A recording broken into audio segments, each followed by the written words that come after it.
Badgers are back in the big dance. For the 21st time in the last 22 NCAA tournaments, Wisconsin is in March Madness. And after a 10-10 year in the Big Ten, closing out by losing 6 of their last 8, Wisconsin earned the number 9 seed in the South region. They face number 8 UNC to open up tournament play.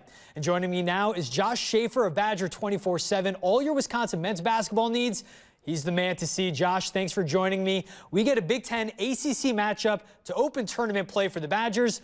Other side of that is Baylor and Hartford as the 1-16. What's your initial gut reaction to where the Badgers fall in the bracket of 64? Yeah, George, thanks for having me. I think the first thing I'd say is it's good that Wisconsin isn't going to see a Big Ten team early. I think they've probably seen enough Big Ten at this point. But they didn't get the best draw they could have. Coming in as a 9 seed, they're going to see North Carolina, which has some matchups that really aren't great for Wisconsin as far as an athletic team that rebounds well, that can run the floor. Some things Wisconsin has struggled with a little bit. And then, as you referenced, Baylor coming in second. If Wisconsin is to beat North Carolina, which I think is going to be a tough matchup on Friday, they're going to see Baylor on Sunday, and that's one of the best teams in the tournament. So it's going to be tough to get to the Sweet 16. I think if they are to get out of week 1, then you're looking at a good route for the Badgers and a team that has now gained a lot of confidence moving into the end of the tournament, but it's going to be tough to start. Yeah, you're right. UNC averages around 75 points per game while allowing 70 a contest. What interests you most about this matchup? To me, it's got to be if Wisconsin can keep North Carolina off the offensive boards. North Carolina is the best offensive rebounding team in the country. Their offensive rebound percentage is somewhere around a little bit north of 40%.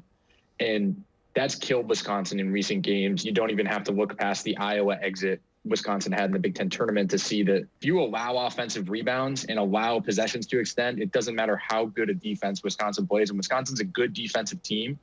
But if a player like Garrison Brooks and a couple of those players on North Carolina are going to get offensive boards and second chance opportunities, it's going to be a tough game for the Badgers. So it's going to be probably a game that's won on the boards, like a lot of games are. But Wisconsin's going to have to show up with those bigs and have some guards make some plays on the rebounds as well. UNC has 3 players averaging more than double-figure scoring and, of course, 4 players averaging more than 5 rebounds a game. So, Josh, we went over a quick synopsis of this one between the 9th seed in Wisconsin, the 8th seed in UNC. Who's your pick to open up tournament play on Friday? Badger fans might not like me for this one, but I think looking at it on the surface, it's got to be UNC probably in a close one. If Wisconsin can hold North Carolina to under 70 points, that's the number to watch. If North Carolina only has 3 wins this year and they score under 70 points, if Wisconsin can hold North Carolina to under 70 points, then they can win this game. But I'm not sure that's going to happen. Wisconsin hasn't played great against teams that can run the floor and teams that offensive rebound well and teams that kind of get out and speed the game up for Wisconsin. Wisconsin likes to play slow. So if the Badgers can't slow North Carolina down and limit the amount of possessions and kind of keep it a lower scoring game, I think North Carolina wins. And I think that's how this game's going to play out. I think North Carolina is probably going to get above that 70-point mark and be able to pull out the win. Now, all year, I mean, the Badgers' strength has always been their defense. But in their most recent showing, we saw what they did against a team in Iowa that's good for 95, 100 points any given night. They held them to 62 and still came up short. Do you have any confidence in this offense moving forward into the tournament? I think the offense turned a corner probably 3 or 4 games ago when they started hitting shots. I think that's been the thing with this offense, right, is if they can't see the ball go in early and they don't shoot well, you can't win games. And that's what came back to bite them in the game against Iowa in the Big Ten tournament. But 2 games prior against Iowa, they hit 7 of 10 threes in the second half. So I think when they start rolling and when the offense starts playing well, as it did against Penn State as well in the second half, they can score. And so you don't have to score every possession of every game to win games. You don't have to score every time in 3-minute stretches either. A lot of fans will get upset when Wisconsin doesn't score in, a 2 or 3 minute span. But if they can survive that with good defense, I think the shots are eventually going to come back and fall. And especially against a team that hasn't seen them in North Carolina or Baylor or wherever Wisconsin ends up going in the tournament, playing new teams is going to help the Badgers. That's right. We spoke to the Badgers earlier today. Brad Davison from his hotel room while quarantining until they get cleared and get back to team activities was relishing in the fact that they finally are not seeing a Big Ten team.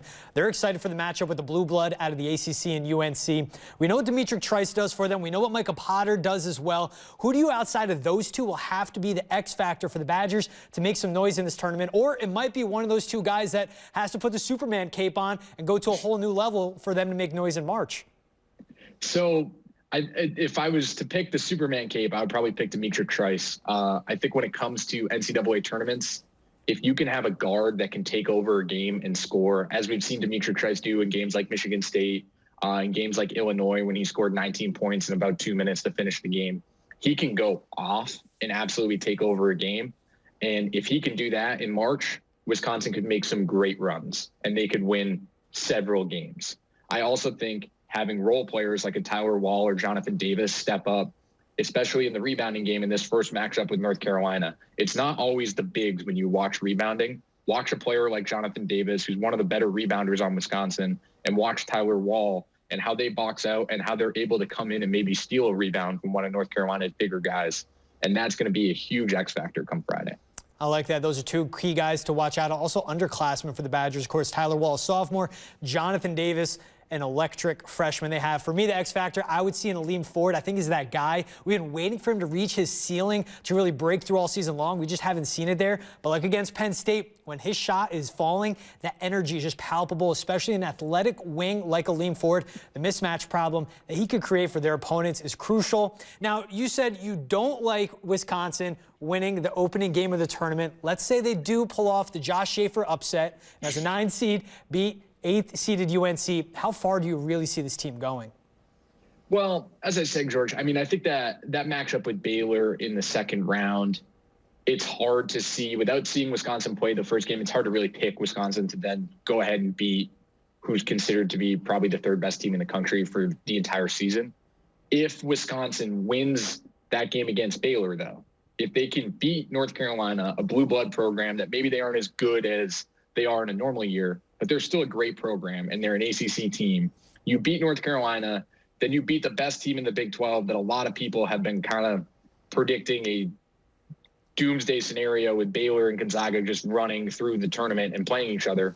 If you can beat Baylor, I think Wisconsin could go far. At that point, you're rolling, and that's what March is all about, and it's about being the hottest team at the right time. And when you look at the rest of Wisconsin's bracket, there are some good teams, but there aren't that many great teams. They'd probably end up seeing a team like Villanova or Purdue after they were to play Baylor.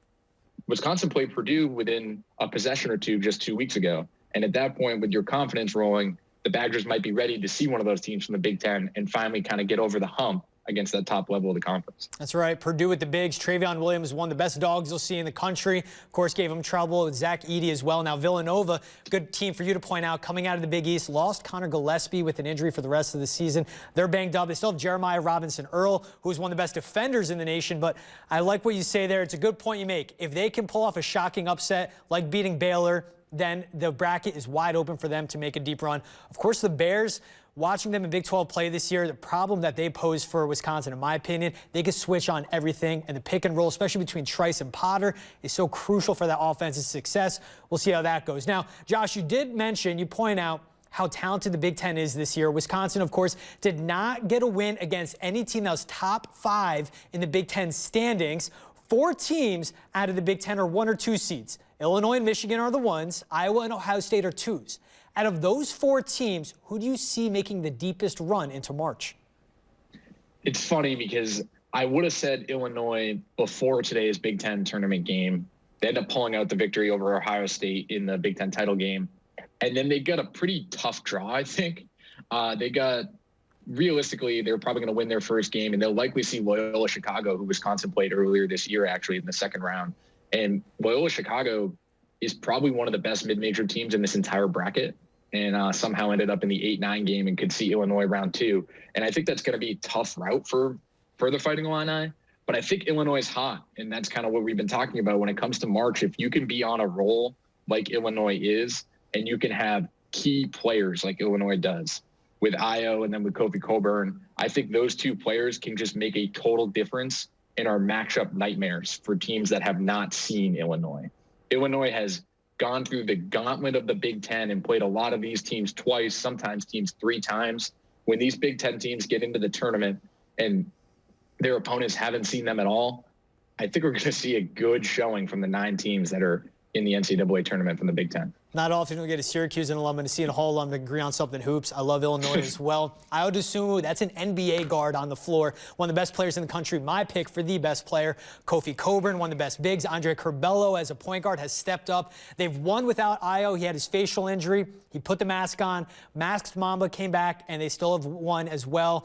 You know, DeMonte Williams, the depth that Brad Underwood has, they can all defend. That's why I like Illinois in this one a lot too. So you touch on Illinois making the furthest run. To me, that's a Final Four team. Watching them today, I was like, these guys have the energy, the chemistry to make it and maybe win an Natty. Who do you have? Not just the Big Ten, across the whole country. If you had to pick right now your national champ, who would you go with? I'm sticking with Illinois. I think Illinois is the best team in the country right now. And I think that, as you said, with Ayo being an NBA-level guard, Kofi Cockburn, they keep comparing him to Shaquille O'Neal, but not fully comparing him to Shaquille O'Neal. But he's a dominant big man. He's a dominant big man that is going to tire out other teams. And when you combine those 2 players, all the role players that Illinois have too, if you've been watching the Big Ten tournament, they have a different player that comes up with big shots every night that no one's expecting. They kind of have that full package. And I think we'll probably see them end up matching up with Gonzaga, going for the perfect season when it comes to the national championship. And I think that'll be one that all a Big Ten country can get behind. If it's Illinois, who hasn't won in a long time, against a team going for a perfect season, I could see everyone kind of getting behind the Illini bandwagon if it comes to that. And I think that they're the best team in this tournament, and they're going to end up winning. Gonzaga, of course, getting the #1 overall seed, but Illinois, as you saw, they did not win the Big Ten regular season title. There was a lot of anger out of Champaign with that. They won the tournament. To me, that matters more than the regular season title. Shows more about a team. They have plenty of momentum rolling into this one. One thing I'll leave you with, Josh, the Badgers this year, as we talked about how they struggled to close out the season, they played 15 quad 1 games. That's 3rd most in the NCAA, includes 11 of their final 14 and 3 of 29 total games. I'm sorry, 23 of total 29 total games have come against quad 1 or 2 competition, and their school record 11 regular season games versus the AP top 25. Easily the toughest schedule ever for the Badgers. Still, they finished 10-10 in Big Ten play. Struggled to close the gates. You want to be hot heading into March. Wisconsin, they've been saying all year long they're waiting to play their best ball. They're going to have a tough test matching up with an ACC team and UNC to open up March Madness. Josh, I appreciate you so much for joining me, man. You're great as always. The best hair on the Badgers beat. What better than that to bring in the national tournament? Guys, March Madness is back. Madness is back in the air. What a feeling it is. Josh Schafer for Badger247. I'm George Balekji with NBC 15 Sports. Thank you so much for watching.